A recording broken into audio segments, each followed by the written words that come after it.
Alright friends, welcome back. In this video I'd like to go ahead and continue our discussion of section 3.2 in your textbook, and yeah, let's just go ahead and get started with that.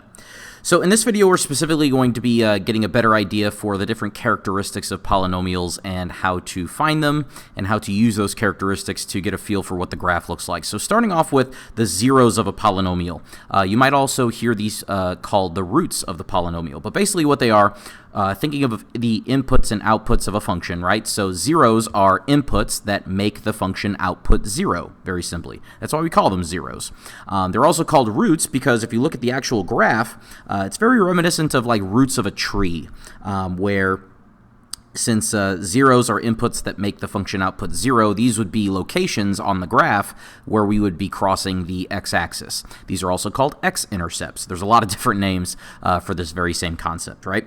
And one of the things that I want to kind of focus on here is that the location of these roots on the x-axis, that means that the graph is either only going to be above the x-axis or below the x-axis between these roots, okay? If we had, let's say, going from this root to this root, let's say if I had part of the graph below and then part of the graph above, well then that would mean that there was a whole different root in between those, and if you go through and do some calculations to find all the roots, then that means that your graph is only going to be either above or below in between those values. Okay, so that'll be important for us later on.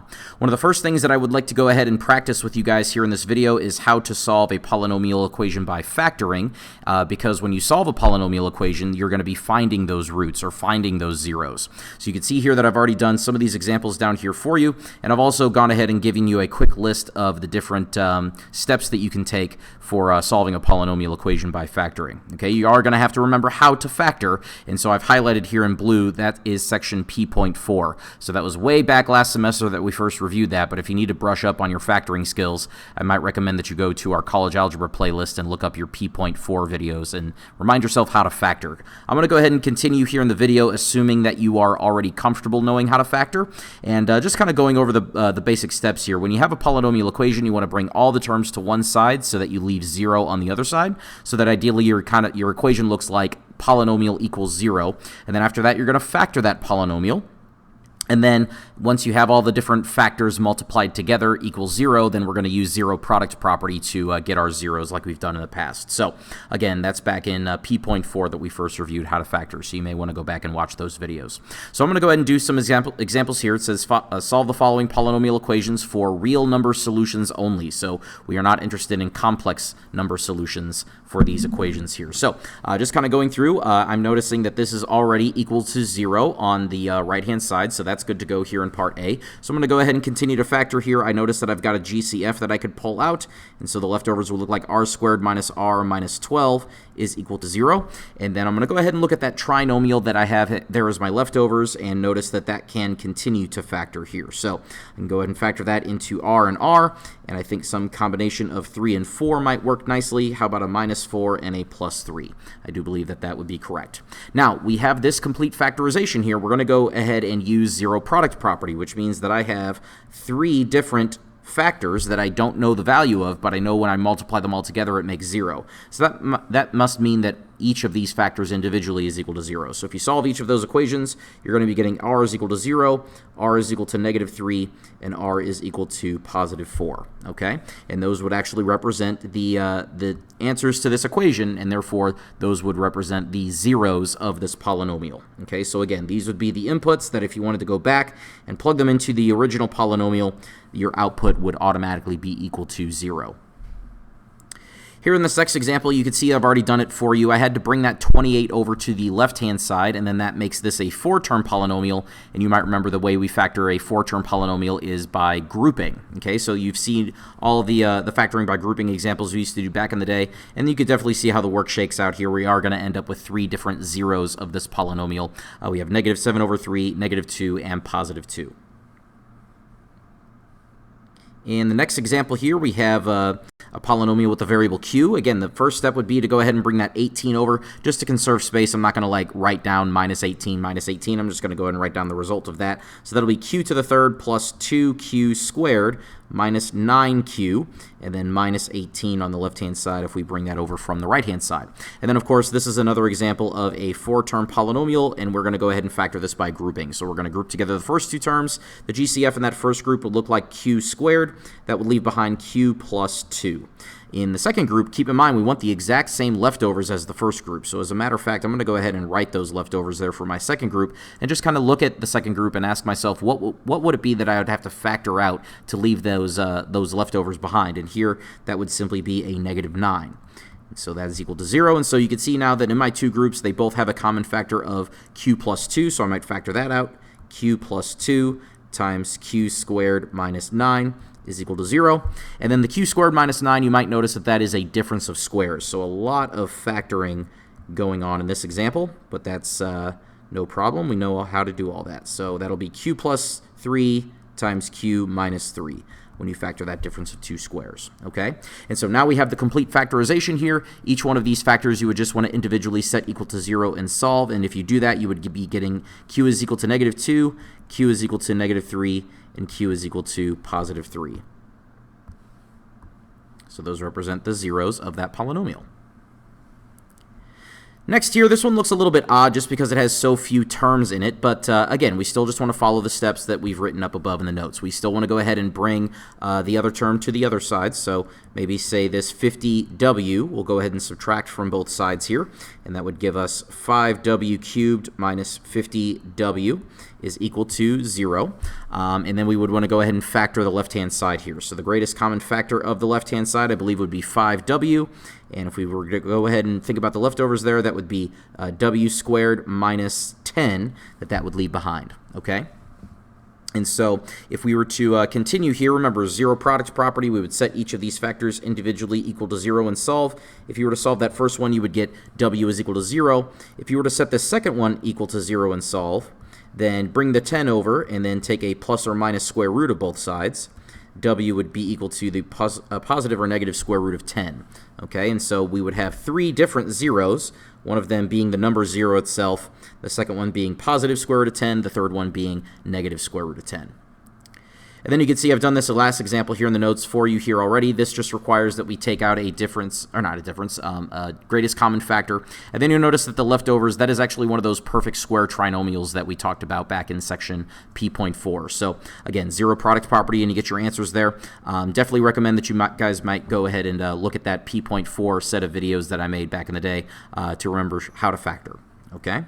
Now that we know how to find the zeros of a polynomial, there's a characteristic about those zeros that I'd like us to be familiar with, and that's referred to as the multiplicity of the zero, or the root. Okay, so the multiplicity of the root just refers to how many times that factor shows up in the factored form. Okay, so again, all these, if we take this back to the previous example, part E, we did end up with two answers, but you'll notice that this 0 here of x is equal to 3, that came from an algebraic factor that actually had two copies in the factored form, okay?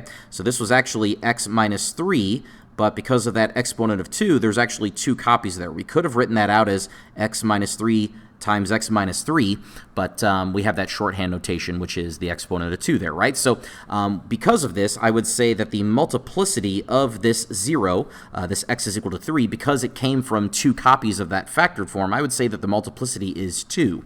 Whereas if you look and see where we got the x is equal to 0, that only came from one copy of 2x, and so I would say that the multiplicity of that 0 is 1. Okay, and so again, it just refers to how often that root shows up in the factored form, how many factors, how many copies of that factor. Okay, and so you might be asking yourself this next question, you know, like, why is this useful? Why would we even want to point out the multiplicity?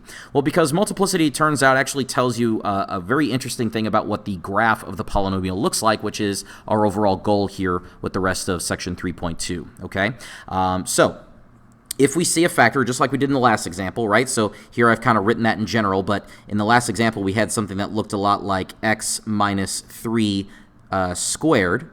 We just took a look at, right? So again, playing the role of r, there would be 3. Playing the role of n would be 2.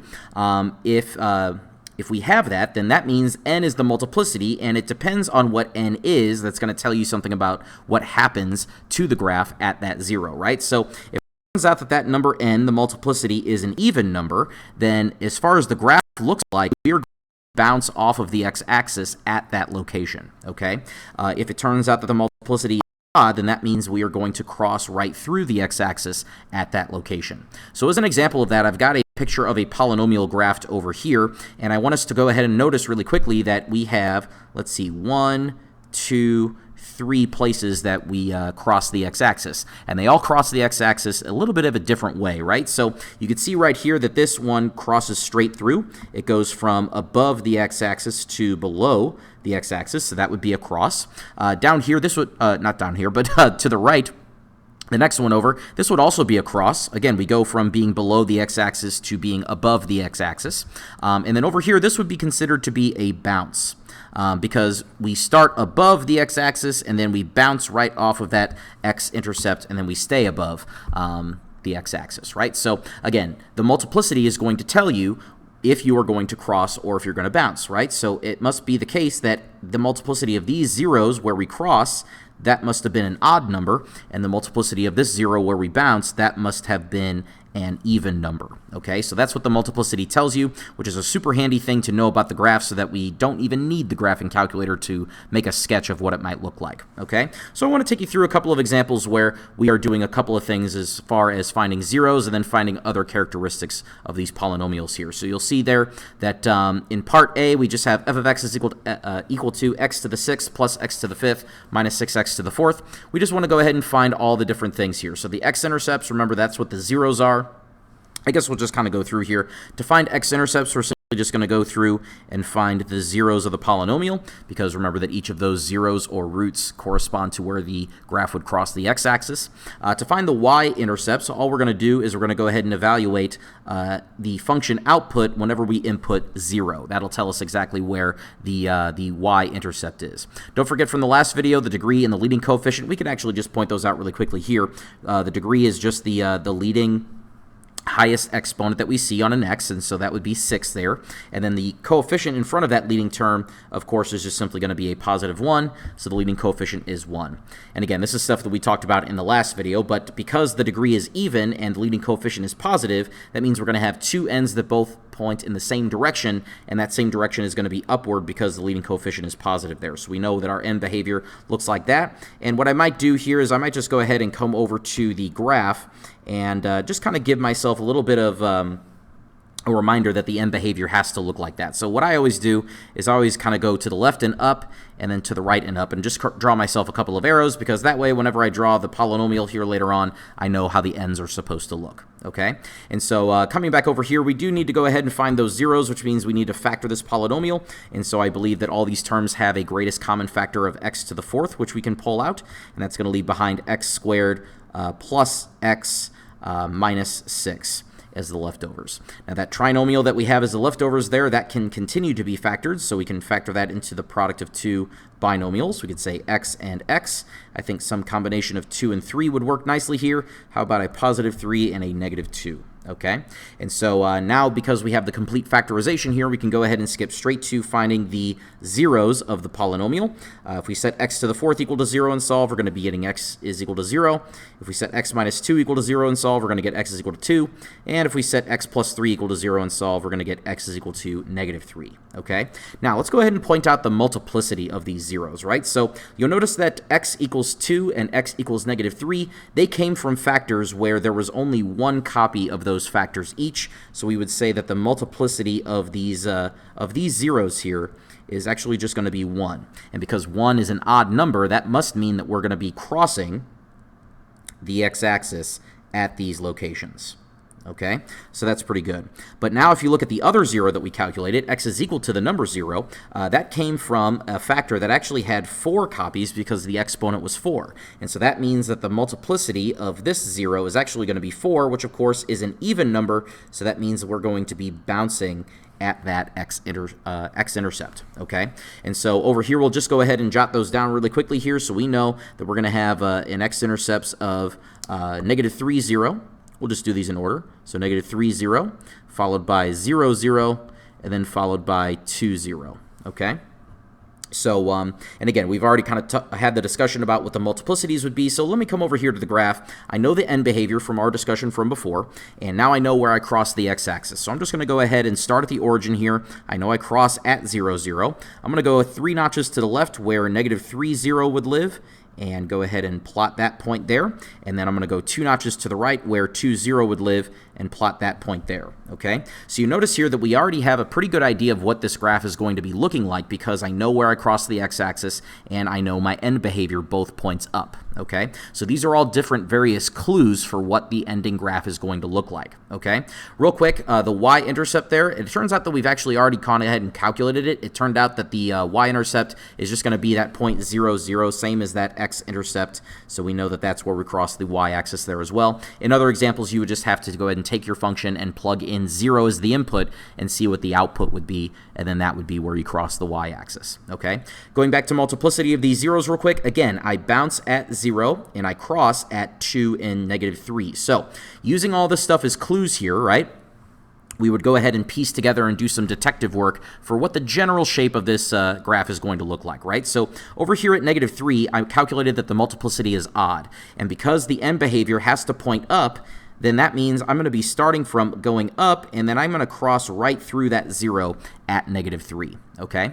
Next, 0 to the right is that x is equal to 0, and we calculated before that the multiplicity of that 0, of course, is 4, so that is an even number, and so I know I'm going to bounce off of that, okay?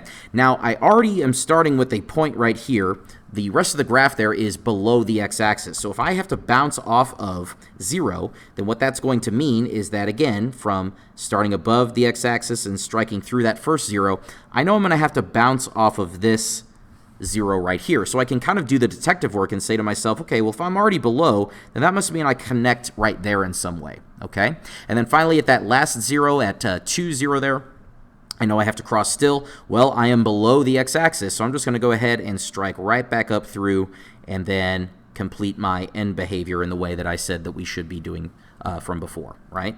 And so that is just the general shape. It's not very exact, but it does kind of give us the general shape. If you wanted the exact shape, you can go to your calculator and plug this in, and you can definitely get a good feel for what this would be. And this would actually be a quick snapshot of what the calculator would tell you, where we can see that we have the zeros that we wanted. And that is going to be good enough for our purposes there, okay? So, very good. Again, just the general shape is what we want to look at there. Very, very important. The next examples I've gone ahead and done for us just for the sake of time, and so you can go ahead and pause the screen and quickly go ahead and read through that again. You just factor the polynomials, set them all equal to 0, and get your zeros that way. You want to calculate the multiplicity of each of your zeros, and then that will give you the general shape just like we discussed a moment ago, okay? One other quick note that I want to go ahead and make here, one other characteristic that we might be interested in is the number of turning points in the graph, right? So that's where the graph goes from increasing to decreasing. So if the directions ever ask you about turning points here, which we'll just go ahead and make another little space for, right? So turning points. So we'll write that down. If the directions ever ask you about turning points again, that's where the graph goes from increasing to decreasing. That would be a turning point there. Or maybe it goes from decreasing to increasing. That would be a turning point there, right? So a really easy way to calculate that in general would be to take a look at the degree of your polynomial and then just subtract 1, okay? So the turning points, the way we calculate that, you may want to write this down, is just the degree minus 1. And so for our purposes here in part A, we would see here that that would just simply be 6 minus 1, or in other words, 5. That would be 5 turning points in that first graph. And if I were to come down here, it looks like the degree is 4, so that means that there would be 1 less than that, which is 3 turning points. So 3 places where the graph would go from being increasing to decreasing, okay? And we can definitely see that over here in the graph, right? I have a turning point right here, and then right here, and then right there. So again, that checks out. So again, if the directions ever ask you for turning points, that is what they're referring to there. So just 1 minus the degree. The next example I already have worked out here as well for you. Again, just for sake of time in the video, you may want to go ahead and pause the screen. Again, I'm just factoring. I'm setting all the factors equal to 0 to get my x-intercepts. I'm plugging in 0 as the input into my function to get the corresponding output, and that is my y-intercept. It turns out here that that's the point 0, 9. And then I point out the degree and the leading coefficient. That leads me to conclude that I have the M behavior that starts high and ends low. And then as far as the number of turning points here, again, because the degree is equal to 3, we would expect to have one less than that as the number of turning points in your graph. And we can definitely see that here, that is going to be 2. I have 1 here, and then I have 1 up there as far as the number of turning points is concerned. So that's actually pretty darn easy.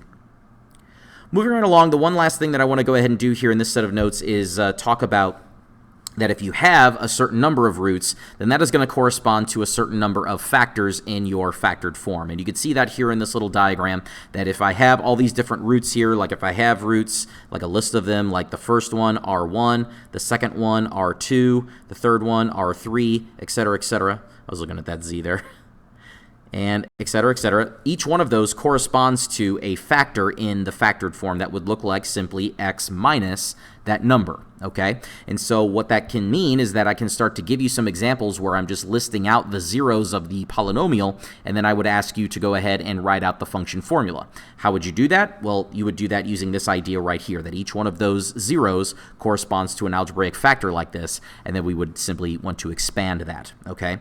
So that would be using FOIL method or distributive property, however you want to look at that, right? So it says here in the directions, write a polynomial function f of least degree that has a leading coefficient of 1 and the given zeros. So if we take a look at part A here, here are the zeros of our polynomial. We have a 0 of -4, and then 2, and then 5, okay?